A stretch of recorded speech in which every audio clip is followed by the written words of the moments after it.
The third reading of Parshat Beshalach is where we get ready for the splitting of the sea.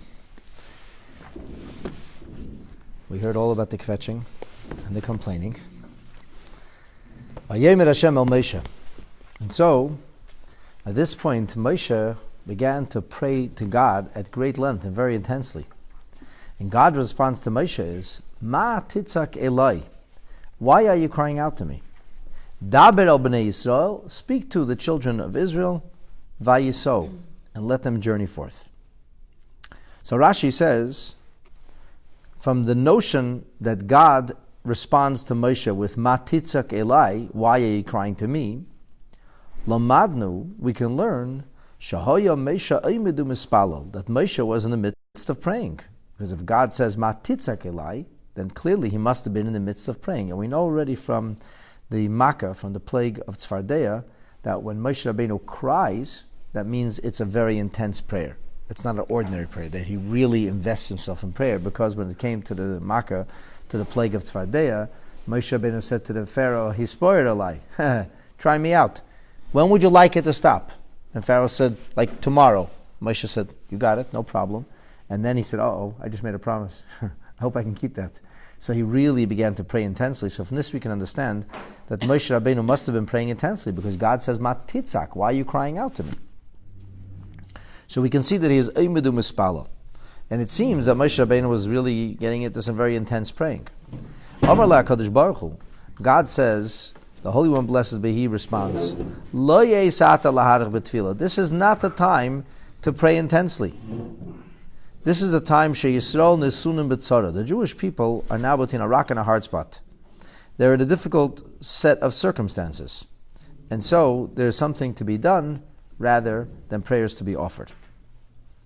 Davar acher. This is from the Mechilta, but Rashi himself is not very happy with this, or not fully satisfied, because ultimately, why would God tell somebody to stop davening?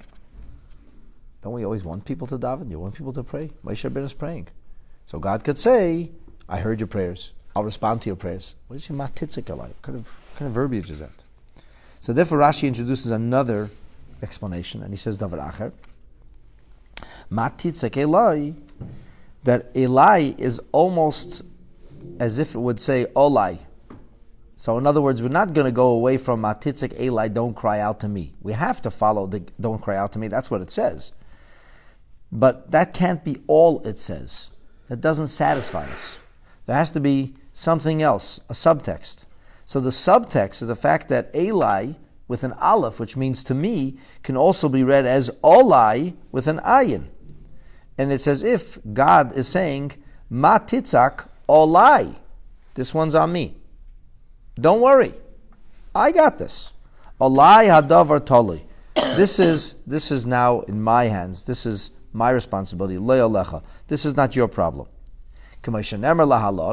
As it says later on, in another place, far, far later on, all the way in the book of Isaiah, Al bonai v'al poyal yodai titzuveni. HaKadosh Baruch Hu says to Isaiah, to Yeshayahu Hanavi, you're going to worry about my children? You're going to tell me what to do with my children? You think I don't care? So Moshe Rabbeinu is crying at God, what am I going to do with the Jewish people? Moshe Rabbeinu, God says to him, Moshe, you telling me? You think I don't know what's going on? I got it. Relax. Olai. This one's on me. So that's the way we understand Ma titzak elai, but from Rashi's perspective, Moshe Rabbeinu is definitely praying, and yes, the Egyptians are almost upon us, but now is not the time for prayer. Now is the time for you to move forward. It's as if God says also, the outcome of this situation is not in your hands, it's not dependent on you, it's on me. But here's what you must do. Daber el bnei Yisrael, speak to the Jewish people, you have to galvanize them and get them to move forward. It is very interesting to note that many of the other Mefarshim do not follow Rashi's approach. For example, the Ibn Ezra says, God spoke to Moshe, and he said, speak to the Jewish people. Tell them, Ma titzak elai, stop screaming at me. Because they were screaming. They were praying, but not with great faith. So that kind of prayer, God said, thanks but no thanks. They're just yelling, "Oh my God, what are you doing to us? How are we getting out of the situation?" I once saw a bumper sticker. It said, "Staying in bed on Shabbos morning and screaming, 'Oh my God,' does not constitute prayer." So here we have a situation where the Jewish people are crying to God, and but they're not really faithful.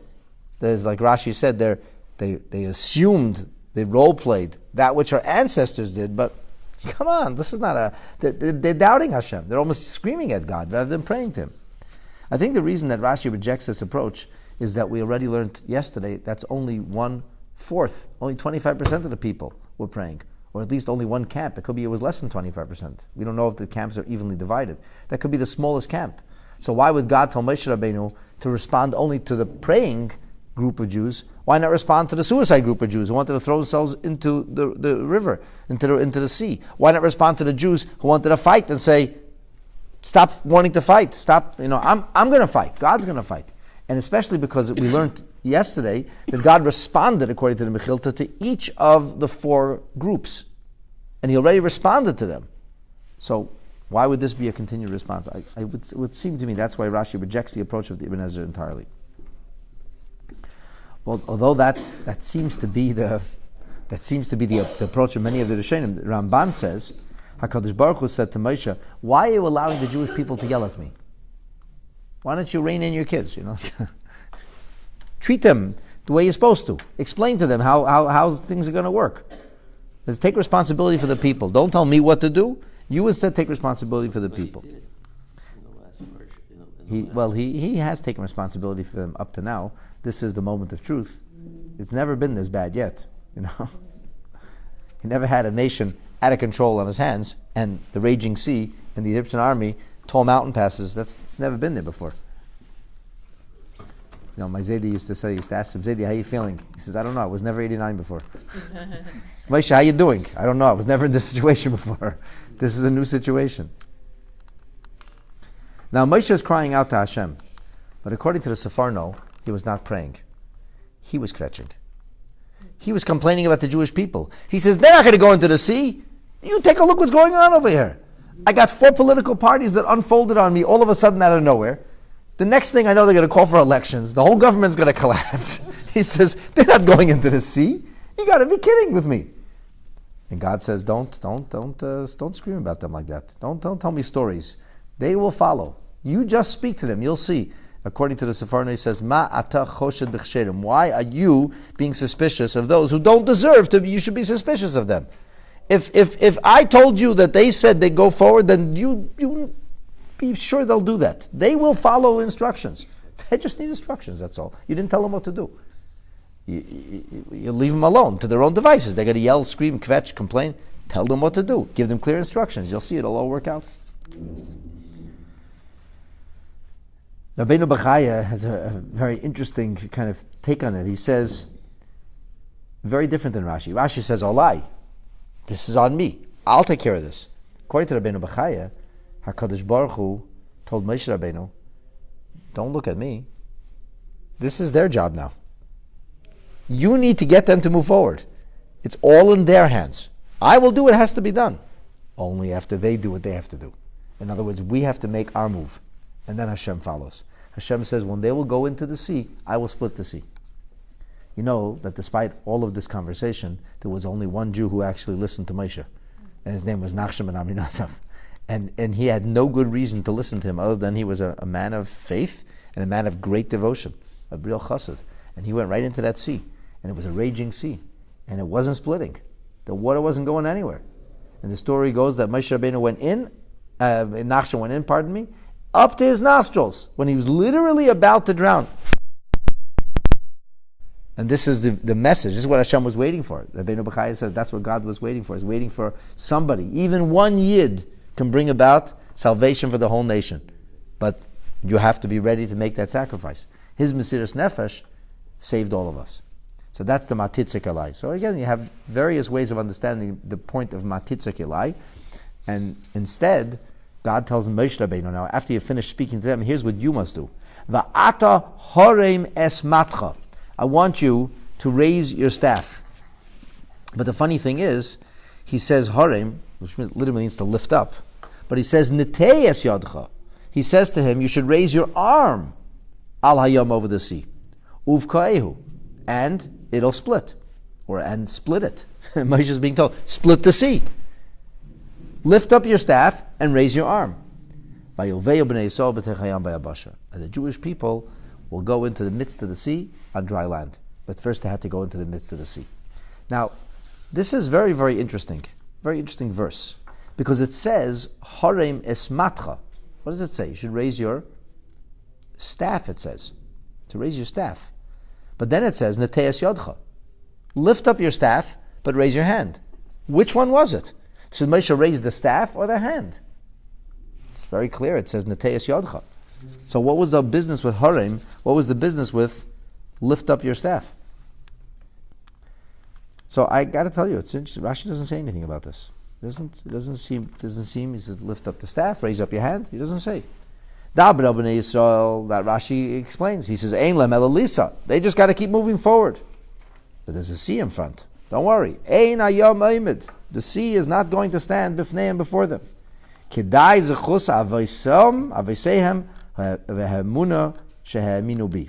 The merit of their ancestors and the faith that they have had so far, even though now they seem to be losing their faith, but the fact that they went after Moshe, following him into a desert, just because God said, the fact that they did that, that's already enough of a merit. Likrei lahem hayam, to have the sea split open. It doesn't matter that they kind of lost their faith or composure in the 11th hour. So Rashi doesn't talk about, he says that's what you should say, but he doesn't talk about the fact that the Torah seems to be indicating there's two different messages that are given in the raising of the staff. The Ibn Ezra says that the commandment to Moshe was to raise the staff high above the sea, don't touch the water. Don't touch the water. In other words, you shouldn't think that the staff somehow miraculously inhibited the water. The staff has to be high up. They should see the staff high up, not in the water, and the water will split. That's how the miracle has to unfold. Rabbeinu Bechaya says, throw the staff away. Harem doesn't mean lift it up. It means lift it up, toss it off. Get rid of it. Why? He says, because the Israelites were saying, oh, Moses, he just has a magic stick. He has a magic wand. That's how he's able to do these things. Take away his wand, it's finished. According to the Kli Yakar, the Egyptians were saying that. It's hard to understand because the Egyptians couldn't see anything. But anyway, that's what he says. So people were saying, Moshe is just the man who has a wand. That's all he is. Take his wand away and he's powerless. The Rosh says the word Harem comes from the terminology of hafrasha, separation. And we actually see this with the terminology that's used for the heave offering. That which is lifted from the grain, from the harvest of Eretz Yisrael, given to the Kohen, is called teruma. And it's muram, it's lifted, it's separated. He says the term Harem means hafrasha. And he says the point here is that this time it's not the staff. Till now Hashem said use the staff. Now it should be, Moshe's hands should be clear. It should be clear they see the hands of Moses. Yadav shel Moshe yifalu. It's the hands of Moses that are going to be effective on the sea. And everybody will see that this is Moshe and not the staff. Of course, when they come out of the Red Sea, what does it say? The Jewish people responded with a profusion of faith. Vayaminu b'Hashem uve Moshe avdei. They believed in God and Moses, not God and the staff. God and Moses. They saw that Moshe Rabbeinu was the force, not the staff. So that dovetails very nicely into that. And maybe Rashi doesn't say anything because either of these interpretations work, or any of the interpretations work. None is pshuta shel mikra. None is the most literal. Either one, whichever one you want. Either way it works. I can't tell you for sure he got rid of the staff because the Ibn Ezra says that he raised the staff. But it doesn't seem that way. It doesn't, because it says he raised his hands. Now here's something really interesting. As we learned, Moshe Rabbeinu was praying, according to Rashi. And God said, stop praying. So the other Rishonim say, wasn't God saying to Moshe, stop praying, the Jewish people stop screaming at me, they should stop screaming at each other. This is something that I'll be taking care of. But only Rashi says that God said to Moshe, stop praying, which is it's unusual. Stop praying? I'm glad you're davening. I got it. Don't worry. Thank you. Here's the answer to your prayer. What's matitzak? What kind of expression is that? I mean, Moshe is doing what a Rebbe is supposed to do. A Rebbe is supposed to daven. What do you want from him? Why would God respond like that? So what did Moshe do wrong? The Jewish people are praying out of rote, out of habit. They're just doing what people do. So God would say, stop matitzak. But why would Rashi favor the opinion that God says matitzak and he's talking to Moshe Rabbeinu? You stop davening. Now, the thing is, if you read the verses, Or he said to Israel not to pray also. So why he already told the Jewish people vatem tacharishon. He already told the Jewish people be quiet. Right. So why would he repeat his message? You're right. Well, You're right. still do That's it. what. That's because they're still doing it. He told them be quiet. So he told them be quiet. Well, matitzak. Clearly, there had to be something else, something he didn't address before. So to say that he was addressing just a segment of the people, or that he was reiterating a message, in Pshuta Shel Mikra, if we read the verses straightforward, is difficult to say. But at the end of the day, this may be the Pshuta Shel Mikra, but how do we swallow that? Moshe told the Jewish people, stop. It was told by God. Moshe is told by God, stop davening. That's what the Rebbes do. They daven. So the Rebbe asked this question. Page Reish Pei Zayin, the 15th entry, Tez Vav. The Rebbe says, Yesh lishal, l'chayra, seemingly, dai haya bakach, it should have been enough, Shakadosh Baruch Hu, Yirmeh Moshe, God would say to Moshe, Ma alav la'asais, here's what you must do. Don't tell him what not to do. Don't tell him, stop screaming at me. Say, Moshe, here's what you must do. Daber b'nei Yisrael. Like, what if we would just cut and paste? Okay, we'll take out Vayomer Hashem al Moshe daber b'nei Yisrael. We'll take out these three words. Matitzak elai. How much nicer would the read be? Moshe is davening, and God responds. Speak to the Jewish people. Now I want you to give a sermon. Fine. Right? To emphasize that what was there a need for lasik b'shlilas of shadiyas hacheres? He says, don't do this. Don't daven. So the Rebbe says something amazing. The Yesh Levayir. Here is the likely explanation. If God would not have prefaced his words by saying to Moshe, stop davening, don't scream at me, don't talk to me. What would Moshe think? He would think like a Rebbe thinks. He's got to keep davening. And as he continues to pray, together with the prayer, he'll continue to pray, he'll continue to mouth words of petition, and he'll continue to beseech heaven, and he'll also speak to the Jewish people. You never saw somebody davening and telling people, no. He could have been davening and directing them what to do. And Moshe would be doing both. What is he? God didn't even tell him after. He said, Harim Esmatcha, fine. Whether it means raise the staff or drop the staff, cast it aside, raise your hands, he'll be davening. He'll be davening, petitioning heaven, raising his hands. It's very good. What's wrong? Therefore, God prefaced his statement, his commandment, his instruction to Moshe, speak to the people. He prefaced it with Matitzak Elai. And what was he telling Moshe Rabbeinu? And every subsequent Rebbe, and by extension, every single Jew who's in a position where he could help other Yidden who seem lost. He's telling something very important. When you're actually dealing with saving Yidden, then you have to dedicate yourself to that 100%. If that's what you're doing, then do it. When you're involved with saving souls, then save those souls and don't do anything else at the same time. Regardless of what it is, no matter how important it is, you're talking about prayer. It's a big deal, prayer. It's an important thing. Rebbe's daven, that's great. But when you're involved in saving Yidden, then for heaven's sake, save those Yidden. Give yourself over to that mission 100%. You have to stop. Even your davening has to be cast aside. Despite its tremendous virtue. The main thing, or the only thing is that you should be able to focus entirely, every ounce of wherewithal and strength and talent and ability should be focused on one thing, Hatzalasam Shal Yisrael. So if Moshe Rabbeinu is going to speak to the Jewish people now, he's going to speak to them with every ounce of Moshe mustard. And only when that happens can Moshe Rabbeinu successfully save the Jewish people and move forward. And that was the lesson for Moshe, and that remains an enduring lesson for each and every one of us. L'chaim.